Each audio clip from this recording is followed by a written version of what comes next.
Selamat pagi untuk kita semua. Halo anak-anakku yang baik. Selamat jumpa kembali. Mari kita mengucapkan terima kasih kepada Tuhan atas semua berkat-Nya kepada kita teristimewa pada pagi hari ini.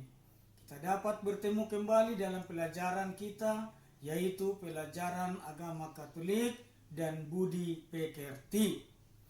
Sebelum kita melanjutkan pelajaran, mari kita mohon berkat Tuhan. Kita mohon bimbingan dari Tuhan melalui doa kita.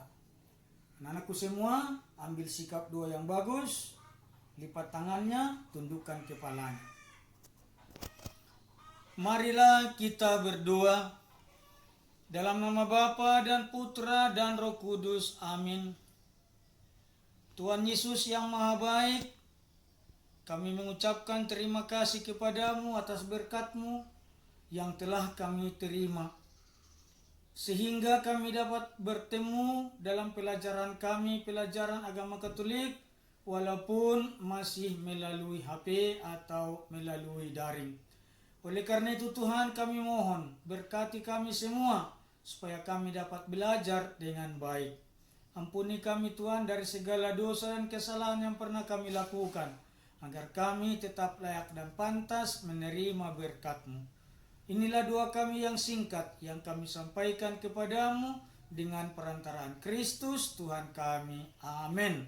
Dalam nama Bapa dan Putra dan Roh Kudus. Amin.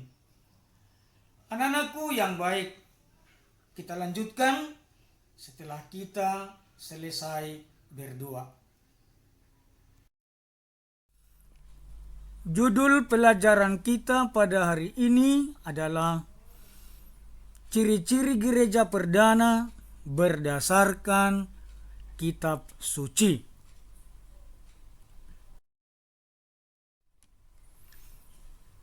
Anak-anakku yang terkasih dalam nama Tuhan Yesus Kristus, hari ini kita bertemu kembali dalam pelajaran agama Katolik dan budi pekerti.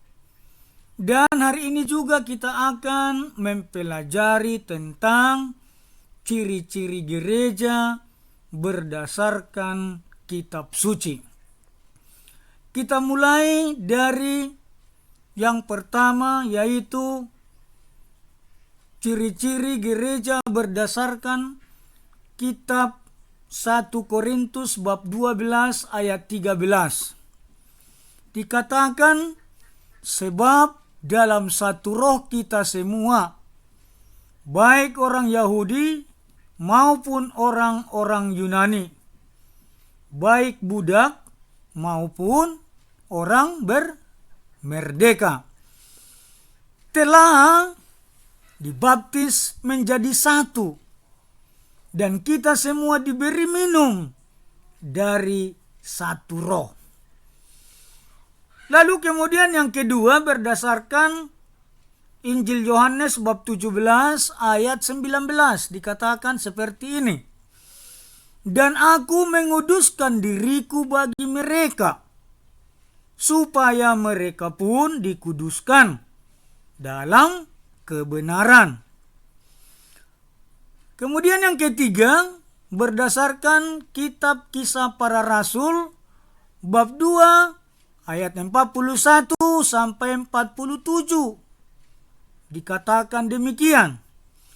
Orang-orang yang menerima perkataannya itu memberi diri mereka dibaptis.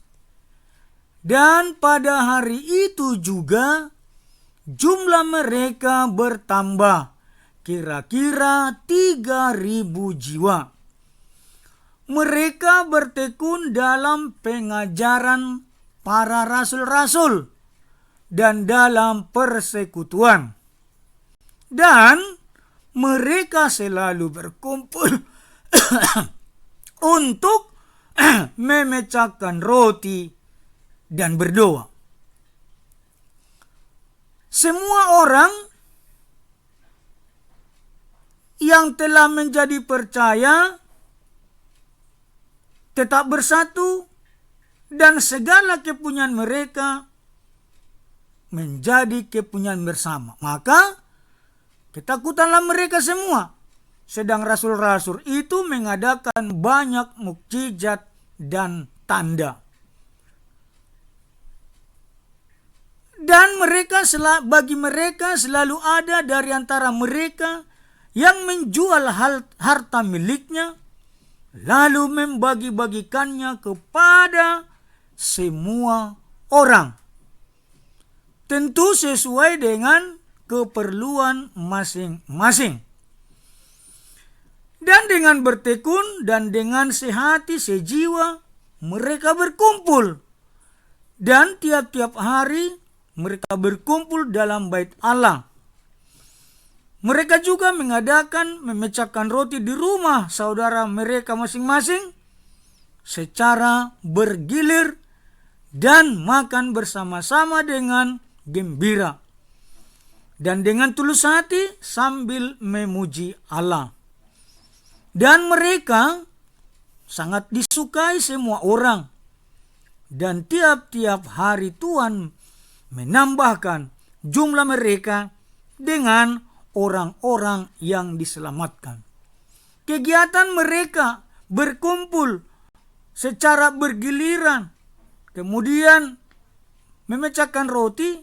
Kegiatan seperti itu masih terlaksana dalam situasi gereja kita sekarang, yaitu yang disebut dengan doa lingkungan. Doa lingkungan yang diadakan itu tiap 1 kali seminggu dari rumah yang satu bergilir ke rumah yang lain untuk mengadakan doa, mendengarkan sabda Tuhan yang disebut dengan doa lingkungan.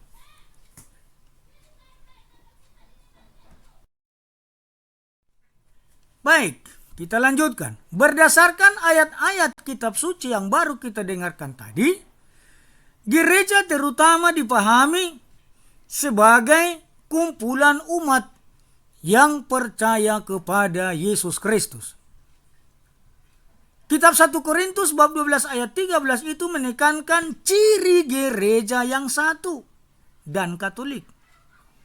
Kemudian Injil Yohanes bab 17 ayat 19 menekankan ciri gereja yang kudus. Lalu kemudian Kisah Para Rasul bab 2 ayat 41 sampai 47 itu menekankan ciri gereja yang satu, yang kudus, yang Katolik, dan apostolik.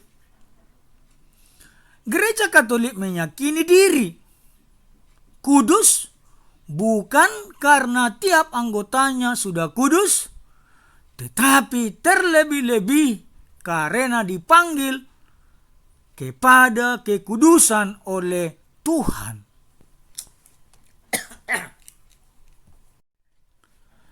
Dalam gereja Katolik ada beberapa kegiatan seperti perayaan Ekaristi.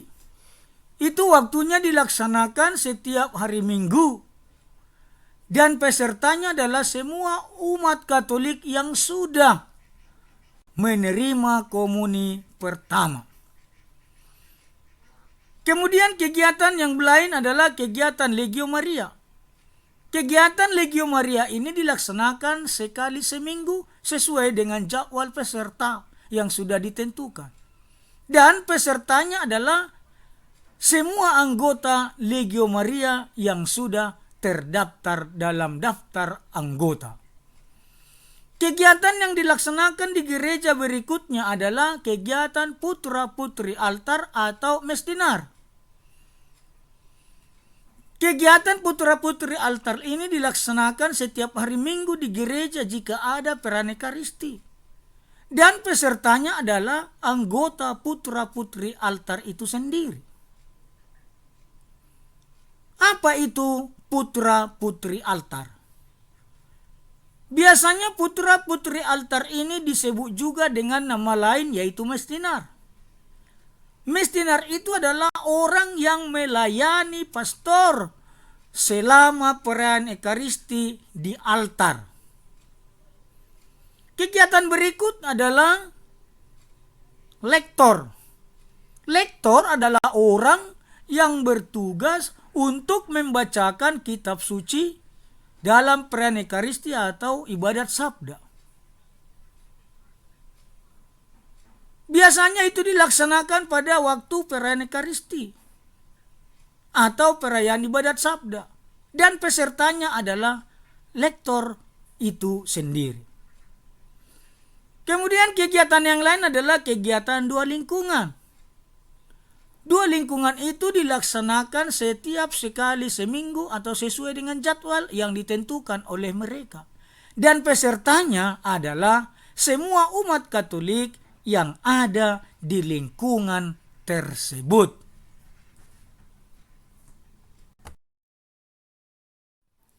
Nah, demikianlah penjelasan Pak Guru tentang pelajaran kita hari ini. Dan seperti yang sudah Bapak Guru jelaskan tadi, mengenai gereja atau persekutuan umat beriman yang percaya kepada Kristus, juga sudah dijelaskan tentang kegiatan-kegiatan yang ada di dalam gereja Katolik. Maka setelah Pak Guru menjelaskan pelajaran ini, tolong kalian kerjakan tugas berikut ini. Tugasmu yaitu dengan cara mengisi tabel. Isilah tabel di bawah ini dengan kegiatan-kegiatan yang ada dalam gereja Katolik. Contoh, nomor 1, kegiatannya perayaan Ekaristi. Waktunya setiap hari Minggu atau setiap harian ada misa di gereja. Lalu pesertanya semua umat Katolik. Kemudian nomor 2, kegiatan Legio Maria. Isilah di tabel ini waktunya kapan, pesertanya siapa. Begitu juga dengan putra-putri altar, lektor, dan dua lingkungan. Yang kau isi waktunya dan pesertanya. Demikian saja tugasmu. Harapan Pak Guru, sesudah kamu kerjakan tugas ini, sekali lagi, tolong cepat kirimkan jawabanmu ke WA Pak Guru. Tetap perhatikan, tulis identitasmu, namamu, margamu, hari, tanggal, bulan, tahun. Sekali lagi, tolong cepat kirimkan. Cuman itu saja tugasmu. Selamat pagi, sampai jumpa. Jaga kesehatan, rajin berdoa, ikuti nasihat orang tua, papa dan mama. Salam dan sampai jumpa. Kita selesai mempelajari pelajaran agama kita hari ini. Tetap kita harus bersyukur kepada Tuhan, ya. Tetap kita harus mengingat bahwa kita bisa melakukan segala sesuatu hanya karena bantuan dari Tuhan melalui Roh Kudus-Nya. Oleh karena itu, mari kita akhiri pelajaran agama kita hari ini dengan berdoa. Minggu depan kita lanjutkan. Dalam nama Bapa dan Putra dan Roh Kudus, amin. Ya Allah Bapa yang Maha Kasih, sumber segala rahmat, kembali kami putra-putrimu mengucapkan syukur dan berterima kasih kepadamu atas penyertaanmu dan bimbinganmu dalam pelajaran agama kami hari ini. Kami telah mempelajari sebagian dari pelajaran agama Katolik dan sebagian dari firman-Mu. Maka kami mohon, berkati kami supaya apa yang sedang kami pelajari hari ini dapat kami mengerti dan dapat kami laksanakan dalam kehidupan kami sehari-hari. Berkatilah kami Tuhan, berkatilah Bapak Ibu guru kami, orang tua kami dimanapun mereka berada, supaya mereka tetap sehat dan dapat melaksanakan tugasnya dengan baik seturut kehendak-Mu. Doa dan permohonan ini kami sampaikan kepadamu dengan perantaraan Kristus Tuhan kami. Amin. Dalam nama Bapa dan Putra dan Roh Kudus. Amin. Selamat pagi dan sampai jumpa kembali. Dah.